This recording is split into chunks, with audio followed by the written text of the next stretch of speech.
سلام بچه ها، به جلسه دوم از دوره 3 ماهه مکالمه در خدمتتون هستم. در این جلسه قراره با هم زمانها رو یاد بگیریم. خب همونطور که در اسلاید ها میبینید ما دو نوع پرسش داریم برای اینکه بپرسیم ساعت چنده. یا میتونی بگی what's the time, what is the time، یا میتونی بگی what time is it، یعنی با what time بپرسی. پاسخ دادنم با it is هستش. پس اگه کسی ازتونم پرسید what is the time یا what time is it، با it is پاسخش رو بده. خب میایم حالا اول راحت تره رو بهتون یاد بدم. همونطور که تو فارسی مثلا ما میگیم که ساعت چنده، ساعت 2:30، ساعت 2:20 است، 2:40 است، میتونی همونطور که داری میخونیش همون رو برگردونی بگی. مثلا 2:40، 2:40، 3:50، 3:50. چند نمونه نوشتم. 2:30 یعنی ساعت 2:30، 4:15 4:15، یا مثلا 3:20 3:20، یا مثلا 5:40 5:40. این حالت راحت ترش هست.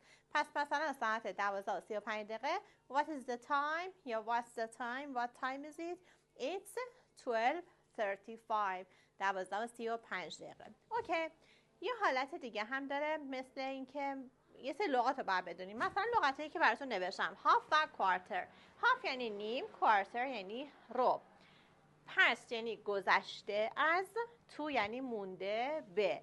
اینا رو اگه بدونی خیلی راحت میتونی بگی. مثلا میخوای بگین 30 دقیقه یا نیم ساعت از 12 گذشته. نیم که میشه هاف، گذشته میشه پست، 12 که میشه 12. پس هاف پست 12. اوکی. یا مثلا یه ربع از 5 گذشته. یه ربع میشه کوارتر، گذشته پست، و 5 گفتم حالا 5 مثلا. پس میشه چی؟ کوارتر پست 5، کوارتر پست 4. اوکی، یک ربع گذشته. این از گذشته ها. و اگه بخوای ساعت رو بگی مونده، 20 دقیقه مونده به فلان ساعت، از تو استفاده کن. تو یعنی به، مونده به. مثلا 10 دقیقه مونده به 4، 10 میشه 10، مونده میشه 2، 4 هم که میشه 4، 10 to 4. اوکی.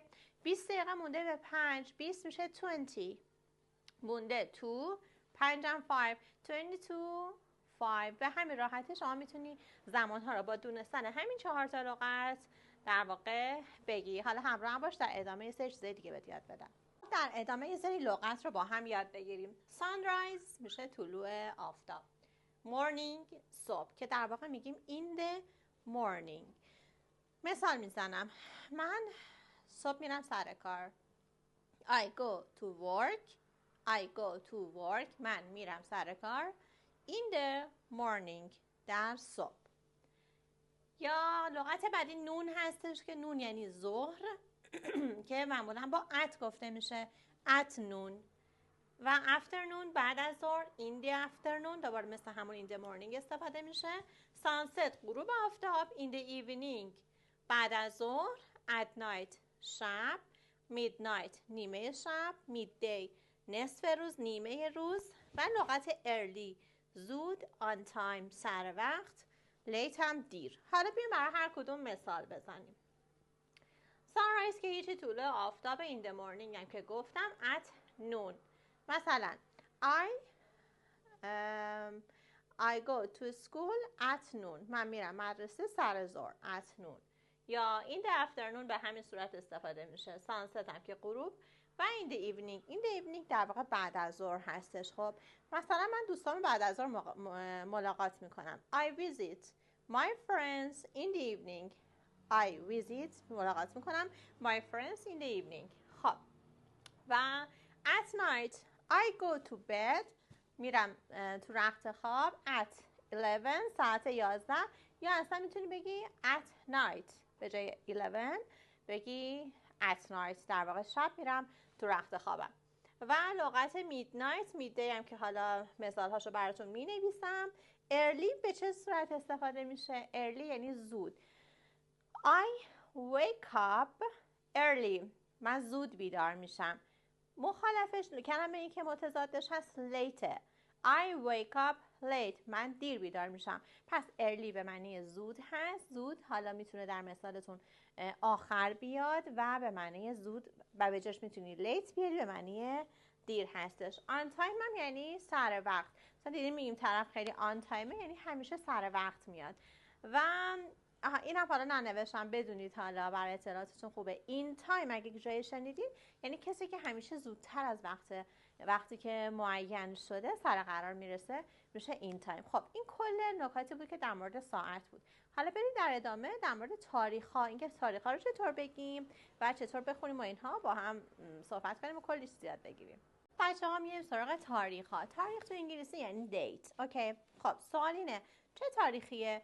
همونطور که قبلا بهتون درس دادم بچه‌ها چیه چه چیزیه رو با what is بپرس. خب پس چه تاریخیه؟ What is the date؟ چه تاریخیه؟ What's the date today؟ امروز چه تاریخیه؟ Tomorrow میشه فردا. What's the date tomorrow؟ فردا چه تاریخیه؟ اوکی؟ پس اینو تا اینجا داشته باشین. خب ما بعد اول یه چیزی یاد بگیریم. من یه سری اعداد به شماها یاد دادم که اعداد معمولی بودن، مثل 1 2 3 4 اینا اعداد معمولی هستن. ولی ما برای گفتن تاریخ ها به اعداد ترتیبی احتیاج داریم. چه اعدادی رو بهشون میگیم ترتیبی؟ اعداد ترتیبی هستن که اینطوری گفته میشن: یکم، دوم، سوم. اوکی؟ پس باید اینو یاد بگیرین. اعداد ترتیبی اول میشه first، دوم second، سوم third و از سوم به بعد خیلی راحت کافیه یه th آخرش بدی. بگی fourth، fifth یا حالا 14 14th، 14 یعنی 14th، 16 16th، 20 میشه 20th. اوکی؟ حالا خب تا اینجا گفتیم 20. 21 همونطور که گفتیم 20 و یکم اینطوری خونده میشه. 20 میشه 20 و یکم میشه first، 21st. یا مثلا 22 22nd، 23 23rd. در ادامه دوباره 24 24th. اوکی؟ 31 و تا 30 هم همینطور میایم. 30 میشه 30th. 40. حالا اینا رو که دیگه برای تاریخ احتیاج نداریم ولی گفتم بدونید. تا 30 یاد میگیریم 30th. اوکی؟ 31 همیشه 31st. 31st. پس این تا 31 رو یاد گرفتیم. خب پس گفتیم میپرسیم what's the date today؟ چه تاریخیه؟ جواب مثل تایم ها با it is گفته میشه. it's بچه نگاه کنید 10 مارچ رو میخوایم بگیم. خیلی راحت اول میتونی ماه رو بگی، روزش رو بگی. it's March the 10th، 10 مارچ. it's March the 9th، it's March the 5th، 5 مارچ. یا این روش رو بگو یا بیا اینجوری بگو. تو زبان انگلیسی مالکیت با آف گفته میشه. این کلمه آف. اوکی؟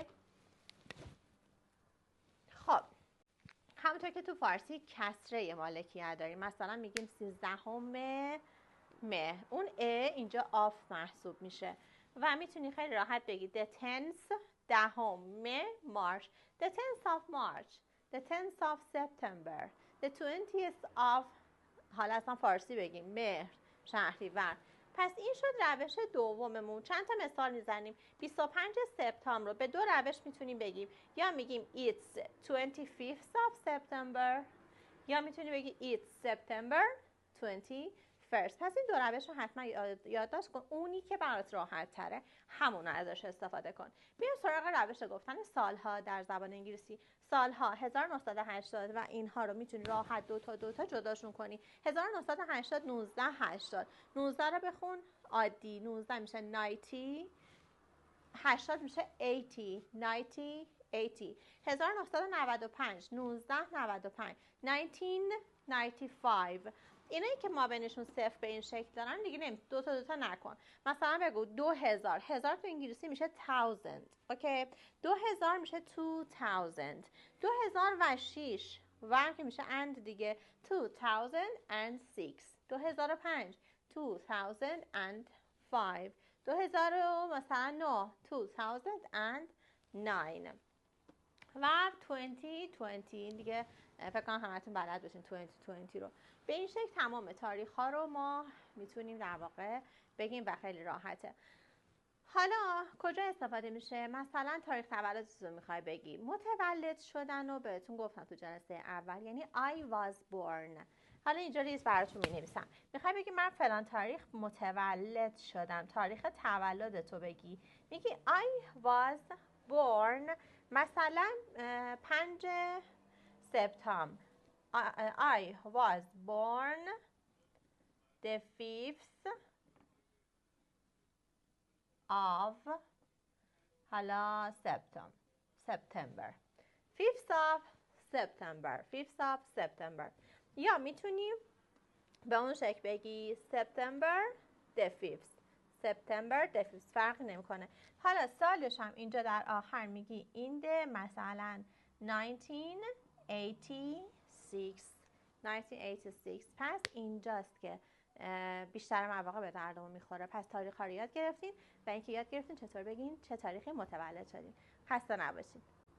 در این اسلاید قراره که روزها، ماهها و فصلها رو اسمشون رو با هم یاد بگیریم. روزهای هفته days of the week، روزهای هفته. week میشه هفته، days هم میشه روز. اونجا چون از ماندی شروع میشه از ماندی براتون نوشتم. ماندی دوشنبه، ماندی، تیوزدی، ونزدی، Thursday، Friday، Saturday، شنبه. پس میشه روزهای هفته. بچه‌ها نکته مهم اینه که حرف اضافه روزهای هفته آنه. یعنی شما اگه بخوای بگی یک شنبه آن بعد استفاده کنی. On Sunday، on Monday، I will see you on Monday. یعنی چی؟ یعنی یک شنبه میبینمت. یا مثلا I have English class on Monday. من روز یک شنبه کلاس دارم. پس یادت باشه روزهای هفته حروف اضافهش با آن هستش. یه سری چیزا رو چون هنوز نخوندیم و مجبورم توی مثالایی که میزنم تغییر ایجاد کنم. خب و ماههای سال، جانیوری از ژانویه شروع میشه. جانیوری، فبروری، مارچ، اپریل، می، جون، جولای، آگوست، سپتامبر، اکتبر، نوامبر، دیسمبر. پس اینا 12 ماه سال. میریم سراغ فصل ها با بهار شروع میشه. سپرینگ، سامر تابستون، آتم در بریتانیایی میگیم آتم، در آمریکایی میگیم فال پاییز و وینتر زمستون. خب یه سری هم داریم اسپیشال دیز، روزهای خاص هستن مثل بعضی هالیدی ها، بعضی تعطیلات، یا مثلا نیو ایرز دی، روز در واقع نوروز ما بهش میگیم. اوکی که بهش میگیم نیو ایرز دی که حالا برای اونها first of January هست. first of January اول سال جدیدشونه، روز اولش. و کریسمس دی که 25 دسامبر هست و your birthday میتونه یکی از روزهای خاص باشه. خب بچه تمام لغات رو لطفا یادداشت داشته باشین، کاملا همه رو تمرین بکنید. هر آنچه که راجع به تایم و دیت بود من امروز بهتون آموزش دادم و لغات دیگه ای نمونده. موفق باشین.